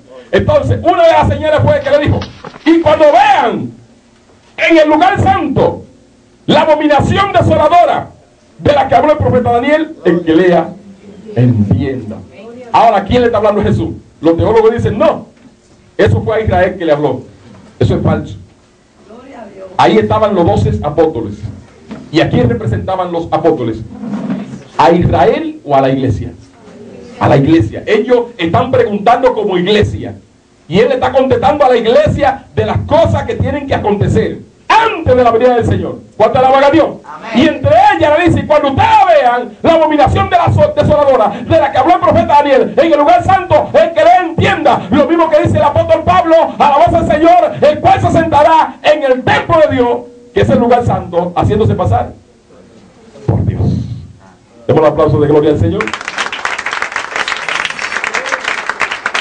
Es decir, que para el apóstol Pablo, nuestro Señor Jesucristo y el apóstol Juan, todos enseñaron que primero vendría el anticristo y la apostasía, y después, entonces, la venida de Cristo. ¿Amén? ¿Hemos entendido esa parte? Amén. A su nombre sea la gloria. Entonces vamos a pasar a otra parte, a la voz del Señor, pero en ese mismo orden. Sea Dios glorificado para siempre. Y vamos a pasar al punto que yo no sé si usted ha escuchado alguna vez que se ha interpretado que la iglesia estará 7 años de boda con Cristo. ¿Lo ha escuchado usted? Esa es la doctrina general. ¿Por qué? Porque se ha sacado de contexto una profecía que aparece en Daniel 9:27, hablando allí, alabado sea el Señor, de una última semana que son 7 años proféticos. ¿Cuánto alaban a Dios? Y se ha sacado de contexto esa profecía, y entonces se ha dicho, gloria al Señor, que esos 7 años son el reinado del anticristo, se dice, y que mientras que el anticristo está reinando aquí 7 años, entonces la iglesia estará de boda con el Señor. Pero vamos a explicar eso. ¿Cuánto alaban al Señor? Amén. Daniel 9:27 dice, y por otra semana confirmará el pacto con muchos. A la mitad de la semana hará cesar el sacrificio y la ofrenda. Después, con la muchedumbre de las abominaciones vendrá el desolador, hasta que venga la desolación, y lo que está determinado sobre él se derrame sobre el desolador. Oiga bien, ¿qué significa esa semana de año? Vamos a dar primero una aplicación general. Los primeros 3 años y medio representan o representaron el ministerio público de Cristo, que vino y predicó 3 años y medio, y a los 3 años y medio murió y hizo cesar el sacrificio y la ofrenda para con Dios por los pecados. La otra mitad representa el tiempo que va a reinar el anticristo. Vamos a verlo ahora con luz de detalle. ¿Cuánto bendice que el Señor? Cuando dice, y por otra semana confirmaré el pacto con muchos, ese pacto vino a confirmarlo Cristo. Dice, por ejemplo, el doctor Caballosa que le cité ahorita, él dice, cuando llega a ese tema, y dice, que ese no pudo haber sido Cristo. Porque Cristo nunca confirmó un pacto. ¿Se equivocó? Cristo vino a confirmar un pacto. ¿Cuánto alaban al Señor? Ahí falló. Y dice aún más, porque lo que está tratando de justificar para aplicarle los 7 años al anticristo. Y dice que para Cristo haber confirmado un pacto, primero debió haberlo violado, dice el doctor Caballosa. Y que Cristo nunca violó un pacto para confirmarlo.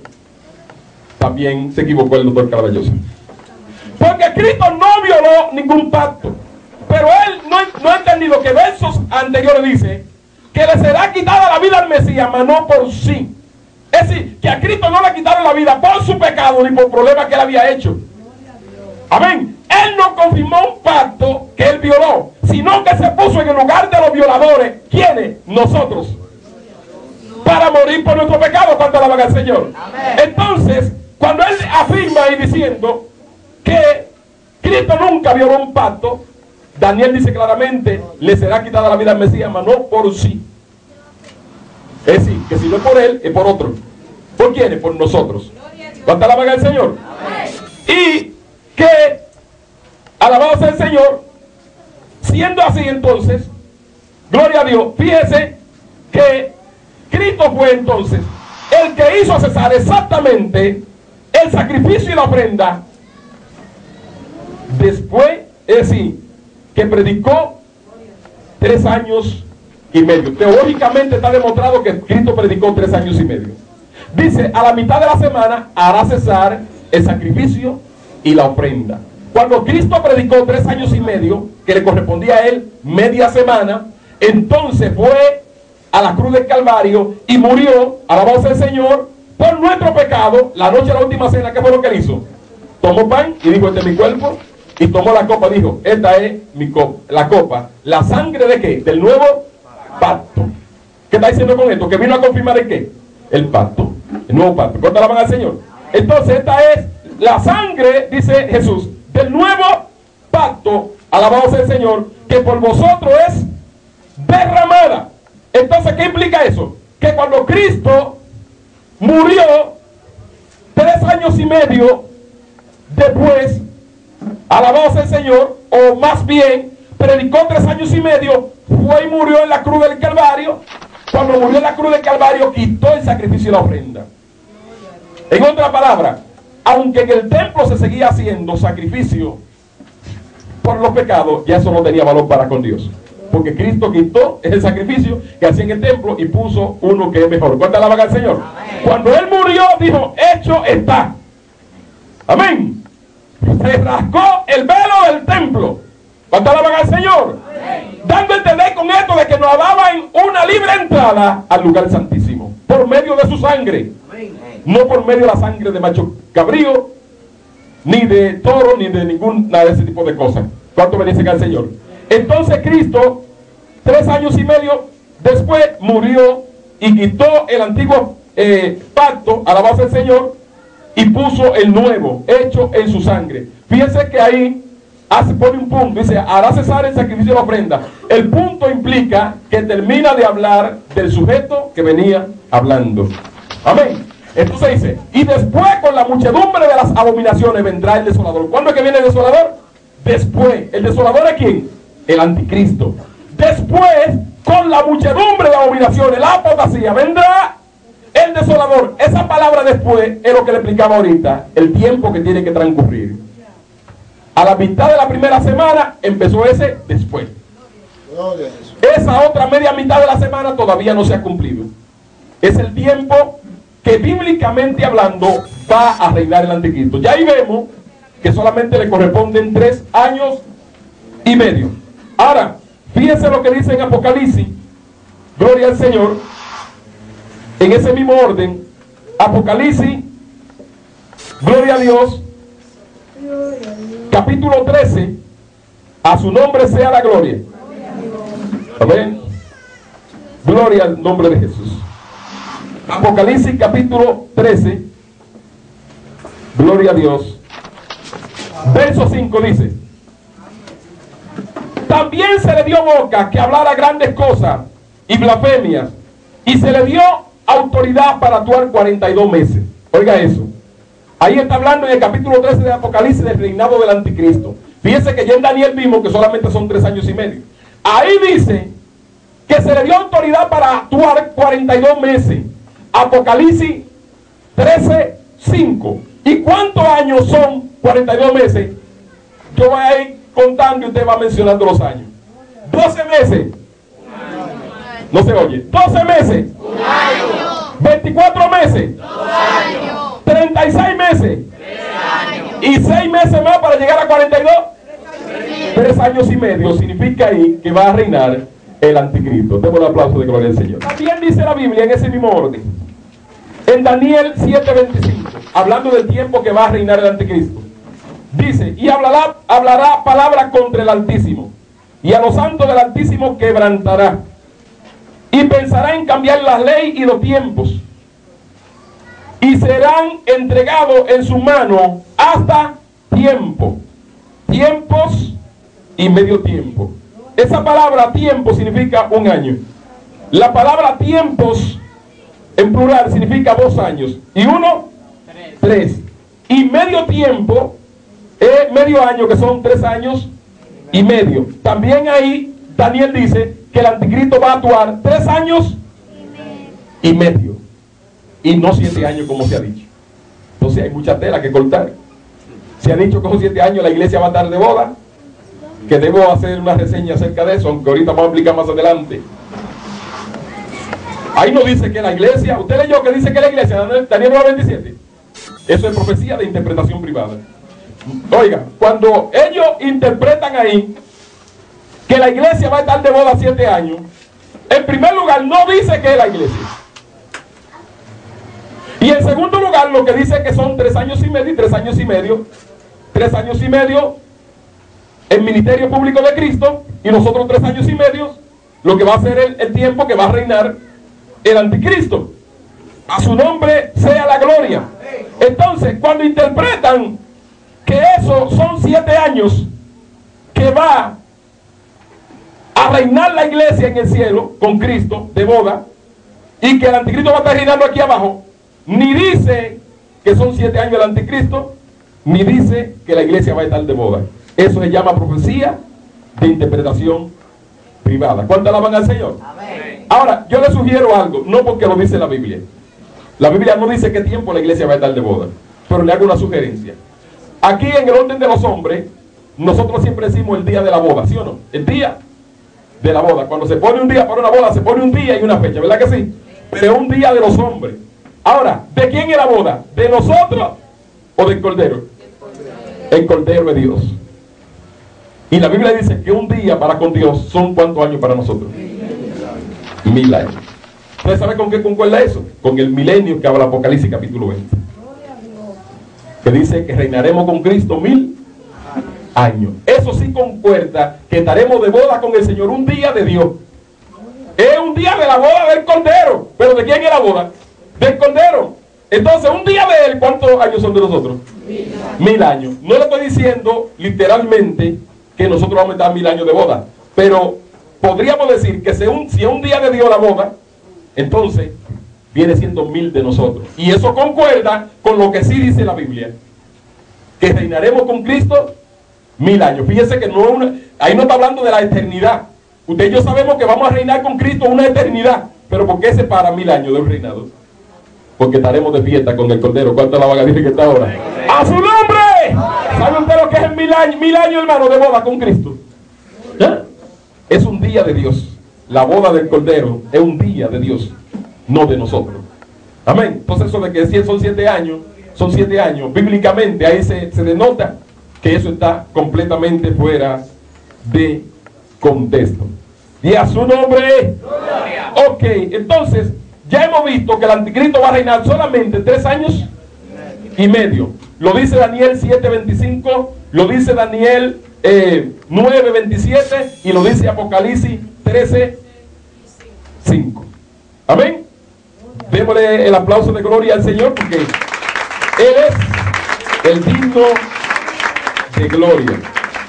A su nombre sea la gloria. Entonces, para cerrar esta primera parte,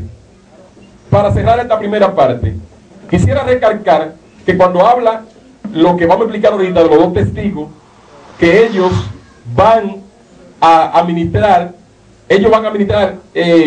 dice la Biblia, 42 meses.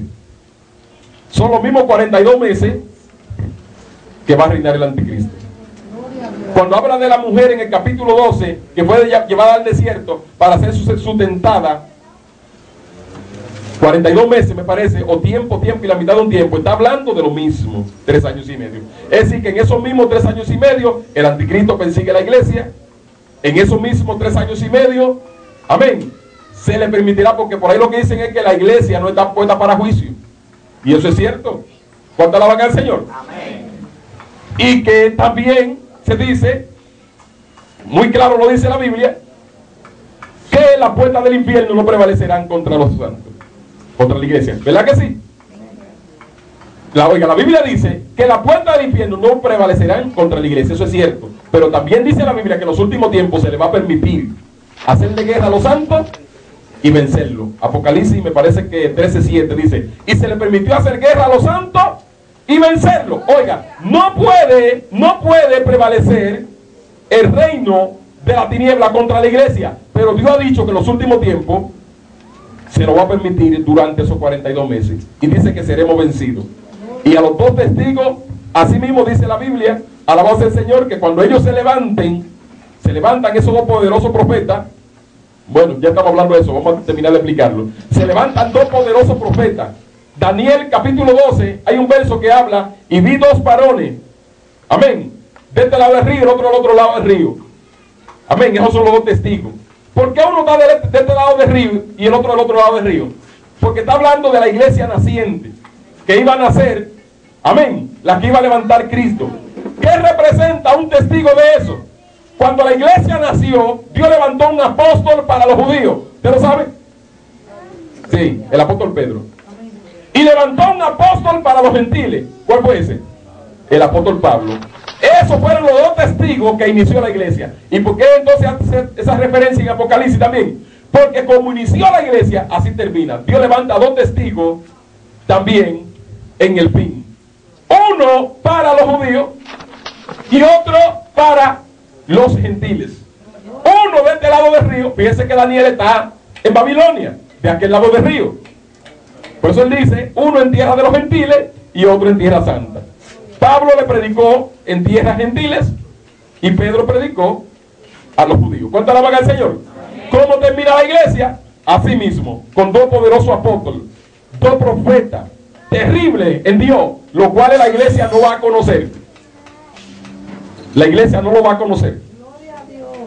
Porque según ellos han interpretado, se levantan ellos después que la iglesia se vaya y ya tienen que estar por ahí. ¿Cuánto alaban a Dios? No ministrándonos, sino cuando les llegue el tiempo de arrancar su ministerio. Y van a hacer un sinnúmero de señales y prodigios, y van a predicarle al pueblo de Dios, diciéndole cuál es el camino correcto en vez de la apostasía. Pero cuando ellos terminen su ministerio, dice que la bestia que sube del abismo, ¿cuál es esa? El anticristo. Le hace la guerra y también Dios le va a permitir que lo mate. Lo va a vencer, como van a ser vencidos los santos al mismo tiempo. Oiga, al mismo tiempo que los santos son vencidos por el anticristo, en ese mismo tiempo los dos testigos son vencidos. ¿Cuánto alaban al Señor? Amén. La iglesia será completamente vencida. Dice la Biblia. ¿Qué avivamiento? Algunos dicen de que no, esos que están ahí son los que se quedaron. Óigame, pero Dios mío, es un error mayúsculo. Dice ahí que le permitirá hacer la guerra a los santos. Y si eran santos, ¿por qué se quedaron? ¿A quién es que Cristo viene a buscar? ¿No los santos?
se quedaron? Si se quedaron, ¿por qué se quedaron si son santos? ¿Usted se imagina, hermano? Eso yo no sé cómo la gente lo cree. ¿Cuánto alaban al Señor? Cristo viene por un pueblo santo. Todos los santos en el levantamiento de la iglesia, ahí nos vamos todos. ¡A su nombre! ¡Y a su nombre! ¡Dios le bendiga! ¡Dios le bendiga más!